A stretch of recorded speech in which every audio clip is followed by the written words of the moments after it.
Merci à Alain pour ce sujet Terroir de France, les saveurs de nos terroirs. Effectivement, ça nous donne l'eau à la bouche, tel on aime l'entendre avec nous. On va passer une autre séquence. J'ai avec moi Florent qui est revenu chargé de mission au Centre de recherche et des ressources génétiques. Merci d'être avec nous. Et on a un éleveur, on va passer à la séquence près de chez nous, un éleveur d'Île-de-France qu'on va accueillir tout de suite. Bien le bonjour, bienvenue à la plus grande ferme des Hauts-de-France. Bon, certes un peu virtuelle, mais ô combien dans le concret, puisque vous êtes avec nous en direct. J'ai ici avec moi Antoine Lefebvre de Catigny. Vous êtes éleveur de moutons Île-de-France. Soyez le bienvenu, ça va, tout va bien? Bonjour, ça va, ça va. Je vois que vous avez la gentillesse de nous accueillir. Vous êtes mis exprès avec les moutons et tout. J'ai l'impression que vous êtes assis là, non? Vous êtes dans la paille là? On est assis avec les petits moutons. Oh là là, c'est génial! Oh là là, et là Antoine, vous nous faites un régal. Là. Franchement, c'est un super régal. Oh là, on est en plein milieu dans la bergerie. C'est génial. On a l'impression d'être une carte postale. Carrément, c'est superbe.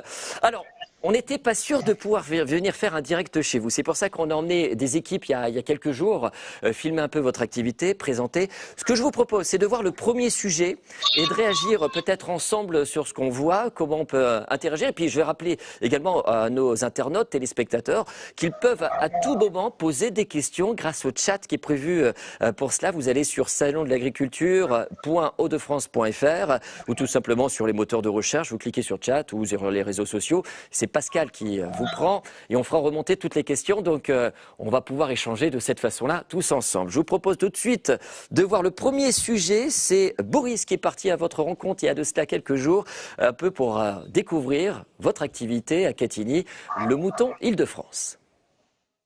Oui, bonjour Fabien et bonjour à vous tous qui nous regardez et bienvenue en Picardie, bienvenue dans le nord-est de l'Oise. Aujourd'hui, nous nous trouvons à Catigny et plus particulièrement dans l'exploitation d'Antoine Lefebvre. Il s'agit de moutons et nous sommes ici à une période particulière, c'est la période de l'agnelage. Nous retrouvons tout de suite Antoine. Bonjour Antoine. Bonjour. Va nous expliquer ce que c'est cette période de l'agnelage pour des moutons. C'est la période des naissances. C'est les mises-bas, c'est le résultat d'une année de travail. On voit tous les petits nets. Ouais. Là, c'est H24 dans les moutons, donc pour surveiller les naissances. D'accord. Et sinon, à quoi sont destinés vos moutons? C'est pour faire des reproducteurs? Voilà, tout à fait. On est sélectionneur dans la race, donc c'est-à-dire vente de reproducteurs mâles et femelles. C'est ça. 97% de votre production part sur ça. C'est ça. D'ailleurs, je crois que vous en avez un qui est en train de... Ah, c'est incroyable. Donc voilà Fabien, écoutez, nous sommes en place pour parler de cette exploitation d'Antoine Lefebvre. Je vous donne rendez-vous dans quelques instants. On va se positionner parce que là, il y a une belle chose qui vient d'arriver à l'instant. Alors quand on est parti chez vous, directement, il y avait une petite naissance qui venait d'arriver à l'instant. C'est génial. C'est pas le même que vous avez dans les mains quand même, Antoine. Non, c'est pas celui-ci. Ah, c'est pas celui-ci. En moyenne, sur la période, il y a combien de naissances comme ça dans la bergerie? Là, on est sur une période janvier-février où il y a 300 mères qui ont leurs petits. Donc on peut aller jusqu'à 600 pieds à peu près. Oui, voilà, finalement, c'est quelque chose qui vous... Enfin, je suppose que ça fait partie du plaisir d'élever des moutons, mais c'est quelque chose qui vous émeut encore à chaque fois Parce que là, dans la carte postale, pour celles et ceux qui nous accompagnent, forcément, c'est quelque chose d'émouvant. Vous voyez, un enfant, dans la carte postale d'une ferme, il a envie de voir cet événement, de voir un petit agneau comme ça arriver. Et vous, quand on parle de 600 naissances comme ça, on se dit, est-ce que c'est encore quelque chose qui vous émeut? Après, c'est le fruit du travail et rien que donner la vie à nos bêtes, parce que ça reste, les gens ont des chiens, des chats, nous on a des moutons, c'est un peu nos animaux de compagnie. Leur donner la vie, voir un petit peu les résultats d'association, de croisement entre deux bons animaux pour avoir la génétique qui sort derrière. Voilà, c'est le résultat de notre travail aujourd'hui, les naissances. Alors, pouvez nous montrer, parce que là, on ne voit pas très bien le petit agneau que vous avez dans les bras. Vous l'avez encore? Ou il est parti vagabonder? Ah là, il est parti, Ça fait ouais, il est, voir. il est parti rejoindre la maman, c'est normal, hein, on va le laisser un peu tranquille, aussi c'est mignon, tout plein, dis donc. Si vous avez envie de réagir sur Internet, savoir un peu comment ça se passe, n'hésitez pas à poser vos questions auprès de Pascal. Antoine, vous êtes un habitué du concours général agricole à Catigny, on peut le dire, hein, vous êtes deux spécialistes hein, dans le domaine, et vous raflez beaucoup de médailles, on veut dire que vous êtes un peu nos champions, on peut le dire ça ou pas? Je ne sais pas si on peut dire qu'on est les champions, mais on essaye de faire de notre mieux. Après, c'est vrai qu'on a la chance d'être deux copains de jeunesse et voilà, dans deux races différentes. Donc, c'est vrai que le salon, pour nous, c'est un peu le résultat de notre travail. Le copain, c'est Willy, hein, c'est ça, qu'on salue. Je ne sais pas s'il nous suit ou pas, mais c'est le copain qui vient défendre aussi à Catigny ce savoir-faire exceptionnel de sélectionner ses races. Alors, ce que je vous propose, c'est de voir le deuxième sujet, et après, on va expliquer un petit peu ce que représente le mouton Île-de-France. On est parti avec Boris qui est venu vous rejoindre il y a quelques jours. Hein, tout ça a été fait il y a très récemment pour parler davantage. On est, je vous le rappelle, chez Antoine Lefebvre à Catigny. Là, on a dans l'Oise des spécialistes, attention, du mouton Île-de-France. Voici le deuxième sujet présenté avec notre reporter Boris.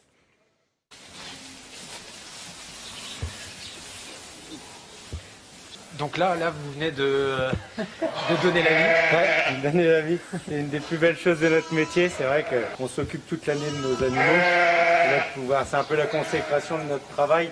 C'est la plus belle chose quand ça se passe bien. Là, ces agneaux, ils viennent de naître à l'instant. Là, c'est tout de suite, c'est tout frais. Ouais. C'est dans la seconde.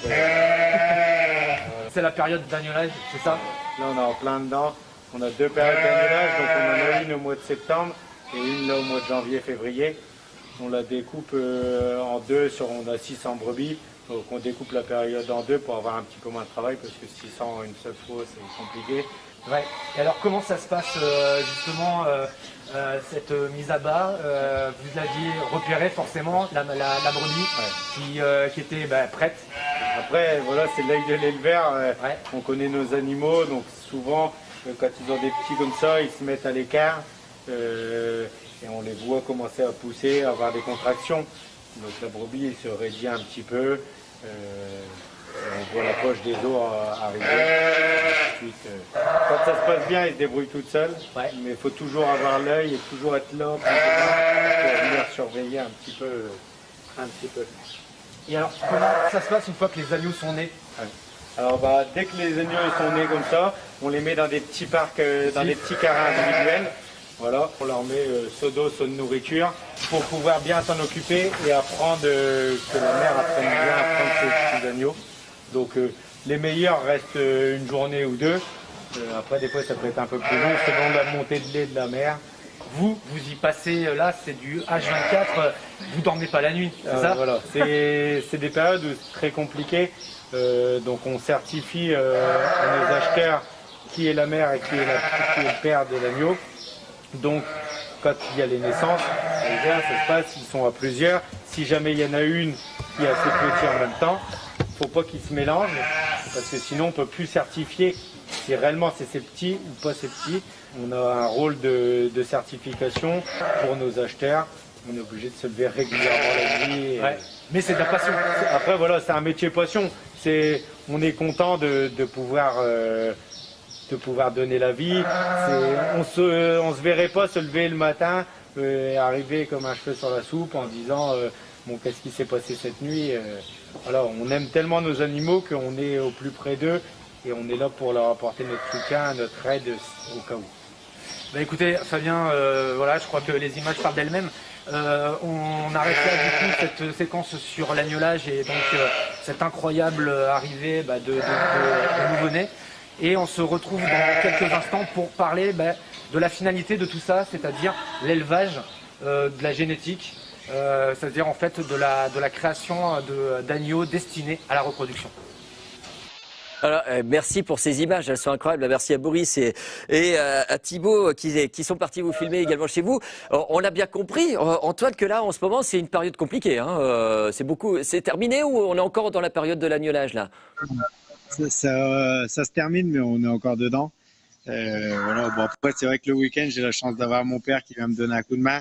Donc, ça permet de me soulager un petit peu. Mais c'est vrai que la semaine, c'est des périodes très, très compliquées. Et on choisit ces périodes-là parce que dans les champs, on n'a pas un travail énorme en ce moment. Donc voilà, ça nous permet d'être dans les moutons à 100%.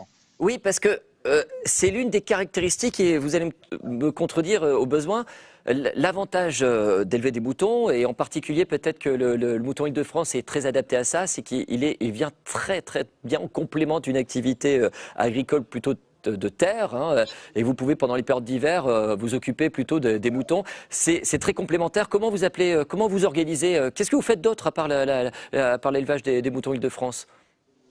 Alors bon, voilà, c'est pour ça qu'aujourd'hui, on a choisi cette race-là. On appelle ça une race qui se détonne. Donc, on peut faire de l'agnelage quand on veut. À côté de ça, on est polyculteurs.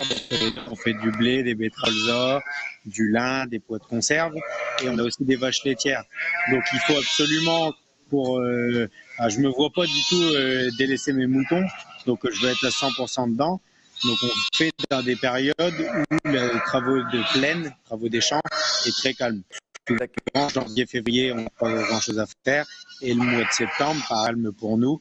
Donc, on intercale les agnelages à ces périodes-là.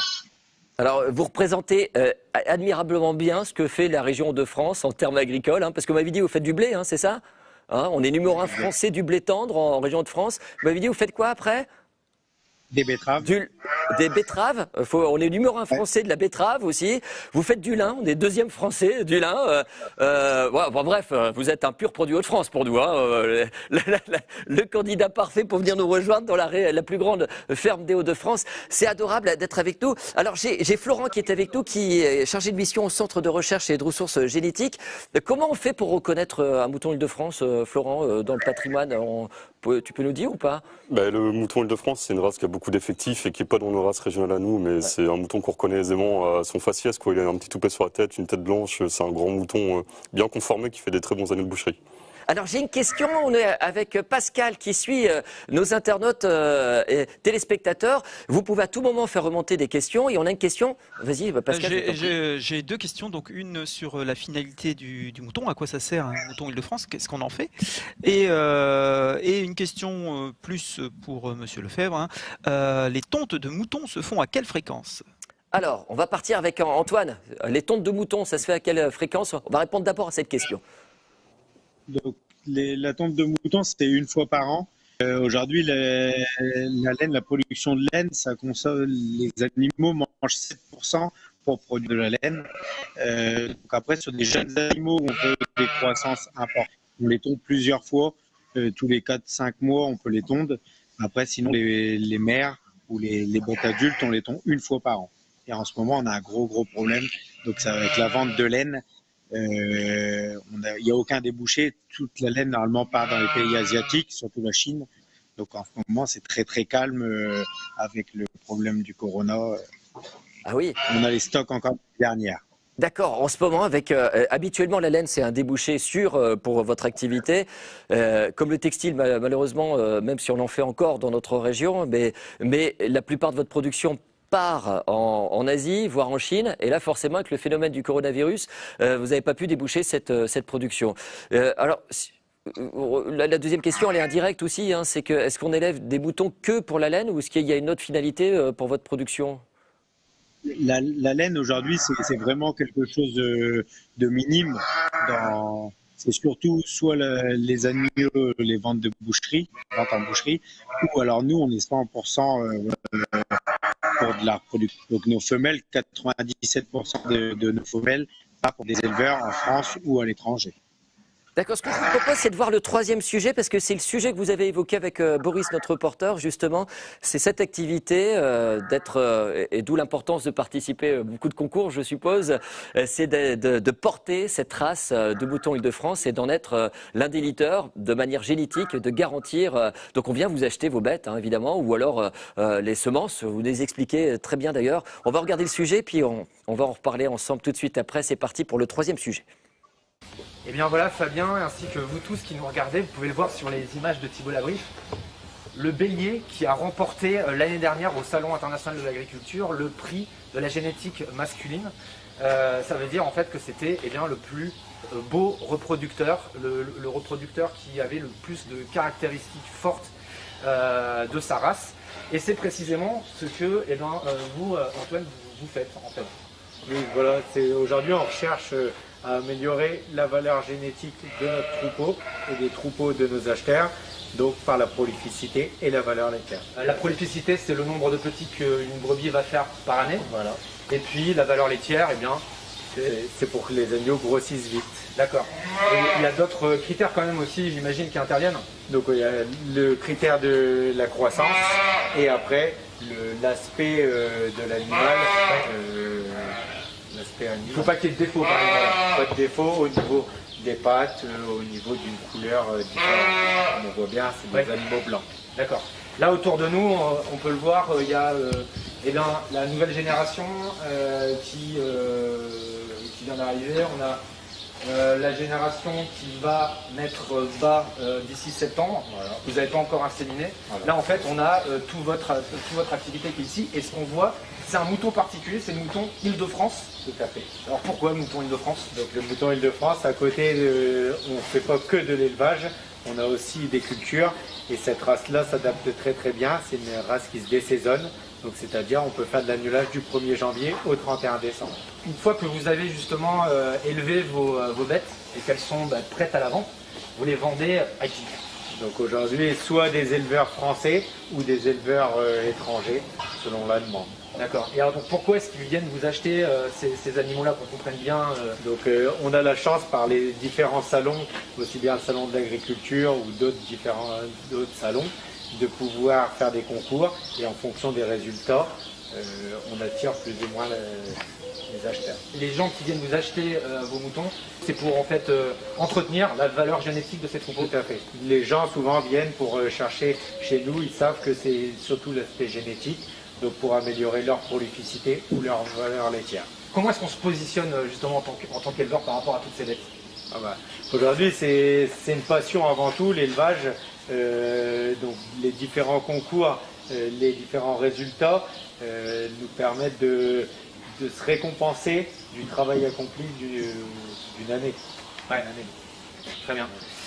Ben voilà Fabien, je pense que les choses sont claires concernant la génétique en élevage. Écoutez, je vous propose qu'on se retrouve lors d'une prochaine émission chez un autre producteur, près de chez vous bien évidemment. Alors super, merci pour ces images, c'est incroyable. Antoine, on a bien compris dans le sujet quelle était votre activité et en quoi vous avez une force à Catigny pour défendre cette race du mouton Île-de-France. Et moi, c'est juste une question de curiosité. Je suis sûr qu'il y a des internautes qui vont réagir par rapport aux images qu'on vient de voir. On a vu un border collie. Vous avez le chien typique des bergers là qui vous accompagne, c'est ça? Ouais. On a un border collie. Aujourd'hui, on déplace pas mal les animaux pour faire pâturer dans nos champs ou des pâtures éloignées. Et aujourd'hui, c'est quasiment indispensable d'avoir un chien comme ça pour nous aider. Ouais, et alors vous avez combien de bêtes au total? En ce moment, il y en a autour de 1200. 1200, c'est incroyable. On a du mal à imaginer. Pascal, est-ce qu'on a d'autres questions peut-être? Je te vois à l'image avec nous. Qui ont d'autres réactions de la part de nos téléspectateurs internautes? On a eu quelques réactions sur et il remercie d'ailleurs Antoine de répondre sur le réel intérêt des concours et forcément le fait qu'il n'ait pas lieu cette année. Et on s'aperçoit qu'avec la génétique, il y a un réel intérêt. Voilà, c'était plus des remarques dans ce sens-là. Ah, il y a une question, c'est est-ce que pour vous le fait, alors je sais que le concours général agricole concernant les animaux, il va quand même avoir lieu en région, non? Comment ça se passe là? Parce que pour vous, c'est essentiel, c'est un peu une vitrine pour vous pour défendre votre production, votre élevage. Est-ce que ça a un impact le fait que ce concours général agricole au Salon international de l'agriculture n'ait pas lieu? Et voilà, là on sait déjà que pour la laine, ça a déjà eu une conséquence. Est-ce que également pour la partie génétique? Après, c'est vrai que de pas avoir de concours, le concours permet de savoir un petit peu le niveau auquel on est, de pouvoir se comparer. Aujourd'hui, le salon a un impact surtout sur l'étranger et même sur des futurs acheteurs, de pouvoir montrer un petit peu de niveau, de pouvoir essayer d'attirer l'œil. Aujourd'hui, c'est sûr qu'on est tous au même niveau. On va attirer moins les acheteurs. Aujourd'hui, les gens vont aller plus proche de chez eux, alors que d'habitude, selon les concours, ils vont chez celui qui gagne. Ouais. Bon, en tout cas, Antoine, merci beaucoup d'avoir été en direct avec nous durant cette édition près de chez nous. À chaque fois, on essaye pendant ce salon régional de l'agriculture en virtuel. Eh bien, on veut pas que ce soit totalement dépersonnalisé, entièrement virtuel. Au contraire, on veut que ce soit personnifié au maximum et par celles et ceux qui défendent notre savoir-faire en région Hauts-de-France. Même s'il est marqué Île-de-France, on rappelle que vous êtes l'un des champions à Catigny, l'une des fiertés de notre région à travers vos productions de pleine terre et à travers cet élevage qu'on a la chance d'avoir mis en valeur. Merci beaucoup encore une fois pour votre participation. On va rester dans le mouton avec nous, mais cette fois-ci avec un mouton. Est-ce que vous connaissez entre éleveurs les moutons boulonnais? Ou est-ce qu'on va parler du mouton boulonnais maintenant? Vous connaissez? Voilà. Comment ça se passe? Enfin, il y a une complicité, il y a une concurrence. Est-ce que ça joue dans les mêmes... On fait pas les mêmes concours. Ouais. Après, aujourd'hui, c'est pas du tout, il n'y a aucune concurrence entre nous. On n'est plus justement, voilà, chacun a des avantages et des inconvénients dans sa race et il faut tout pour faire un monde. Donc, voilà, on n'est pas, il n'y a aucune jalousie et même, c'est même l'occasion de se rencontrer quand on va au salon, de rencontrer d'autres éleveurs, d'autres races. C'est toujours intéressant. Voilà, on sent la passion qui vous anime et j'avais aucune surprise sur votre réponse. J'avais aucun doute que vous alliez parler évidemment de cette importance, de cette corporation en tout cas, quel que soit le type de race que vous avez. Merci beaucoup pour simplement ce moment de vie, parce que là, avec un petit agneau dans les bras comme ça, on peut pas appeler ça autrement qu'un moment de vie de partage dans la plus grande ferme des Hauts-de-France. Nous étions dans l'Oise, dans le sud de l'Oise, à Catigny, exactement, pour vivre cet élevage de moutons Île-de-France chez Antoine Lefebvre. Merci beaucoup d'être avec nous. Alors ça, c'est un vrai moment de bonheur. Vraiment bon bonheur. On reste près de chez nous et on reste avec le mouton, les ovins.